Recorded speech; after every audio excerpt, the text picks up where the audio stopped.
BRB hospitals limited উদযাপিত হল IVF সেন্টারের নতুন এক মাইলফলক। 1 বছরের যাত্রায় প্রথম সফল নবজাতক ডেলিভারির অর্জনকে ঘিরে আয়োজিত হয় বর্ণাঢ্য অনুষ্ঠান।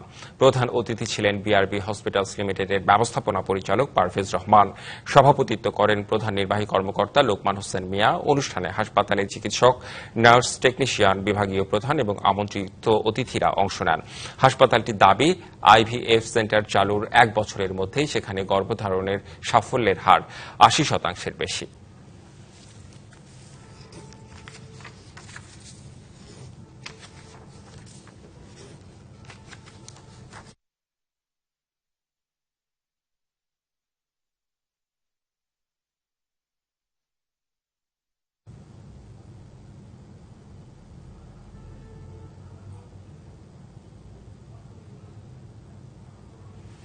সংবাদে নিচ্ছি আরেকটি বিরতি। সঙ্গে